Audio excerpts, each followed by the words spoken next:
Park Road and Highway 35 that's not already been designed. Like I said, it may not be all built at one time, but to go ahead and have the design done so we can tie it all together. It's both sides of the road. Both sides of the road. And has it been done north of 35? Yes, from 35 to Dry Creek it's been done. So this would actually complete the plan? This would complete everything. Just somehow this got missed in the planning process earlier. Fair? May have. Any other questions? Thank you. Let's move on to the next item, results of the cemetery drainage project bid opening. Ms. O'Shields. The City of Scottsboro opened bids today for the Cedar Hill Cemetery drainage improvement and retaining walls.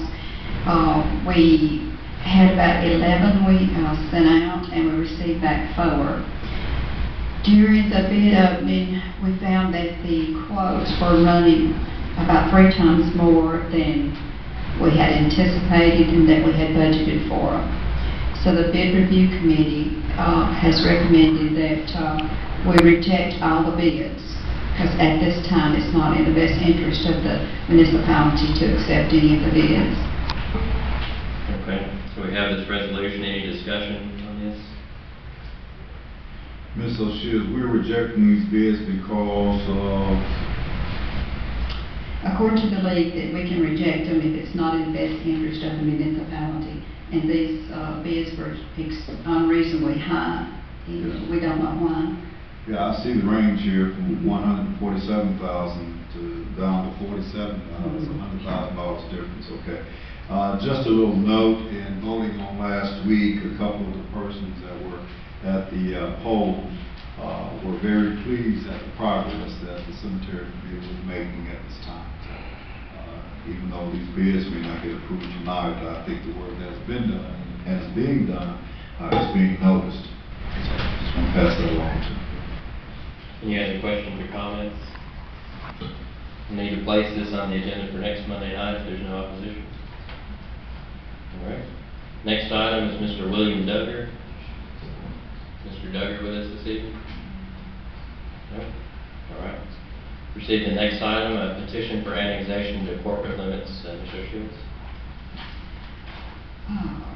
Mr. Kennery brought me to this, and in your packet is a petition from 2 landowners. It was Mr. and Mrs. Gerald R. Pollock and Mr. and Mrs. Rudder Williams, and they are asking for the city to annex their land in Driftwood Shores, lot number 2 and lot number 3.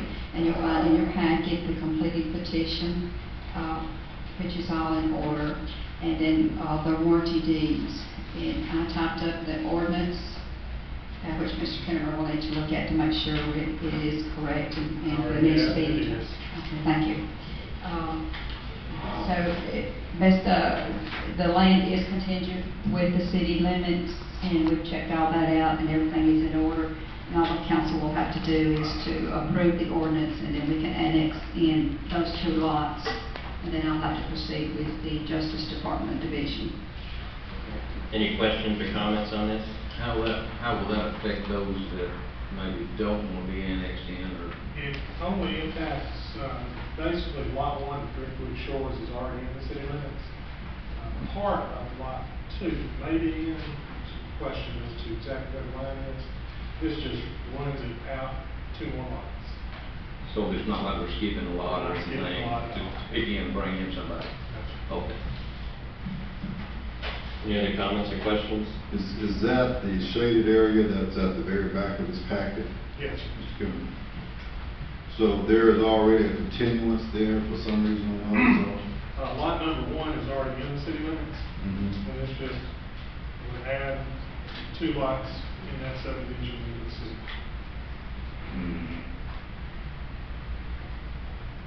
Any questions, comments? All right. If there's no opposition, then we'll place this on the agenda for next Monday night as well. That concludes the items on our work session agenda. We'll proceed with our reports. Mr. Mayor. Last week, you all approved the hiring of Barger Wagner, Sumner, and Cannon as architects for the soccer fields and tennis courts. I talked to Harry Wilson today, who is the manager of that office, and they're coming over for Thursday with a meeting, for a meeting, and he will bring the contract with him, and I'll get it to Mr. Kinnemer, and hopefully you will have it for your approval at the first August council meeting. I know last week you all talked about FEMA and some of the problems we have on the reimbursement of our money, and that's continued on this week. We had been thrown back and forth between the federal government and the state government and back and forth. And so today I contacted Senator Sessions' office, his chief of staff, and told him of the problems that we've been having. And he had put his FEMA expert on it and trying to find some information on the federal level for us. We'd already had the legislative delegation across the street checking on the state level.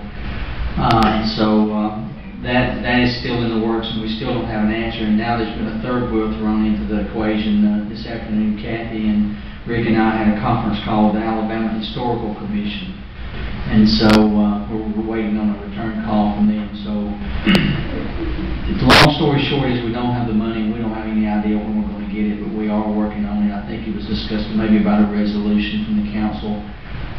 If you would, I would like for you to wait on that. Let's give it another 2 or 3 weeks and see what we can do before we do something like that. But we are working on it. We're working on it every day. We've sent paperwork. We've resent paperwork, emails. It's just we're not getting a good answer from the answer we want. And so just to update you on that. We do have the environmental report back on the property that the Scottsboro Electric Power Board donated to us about a month ago.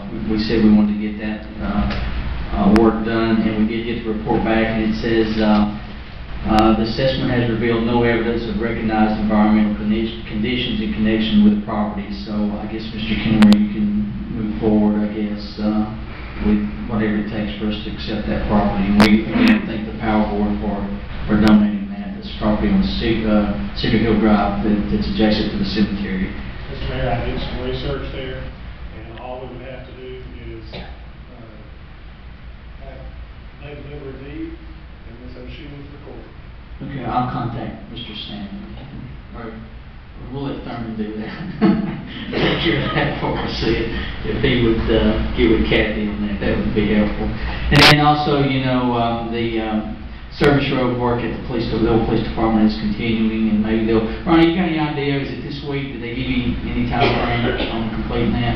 They're supposed to be finished this week, but it got pretty wet out there this last rain. Me and Charles were on site today, and they like just a little more curve and then the paving, and that'll be good.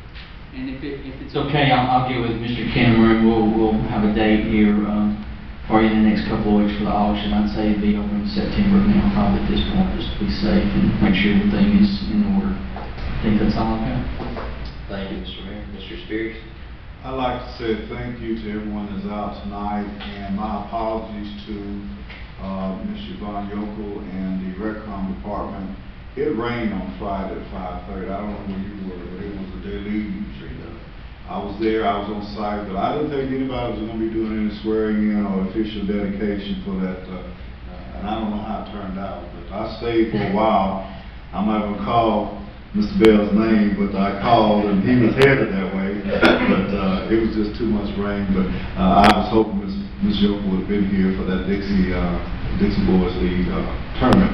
Also, remember in your prayers tonight, Mark and Kim Warren, as well as Colin Warren, as their son passed away in a car accident over the weekend. So please lift him up in prayer. Thank you, Mr. Spears. Mr. Thomas? Speaking of the tournament, it's still going on, actually. If you want to come out and see some baseball,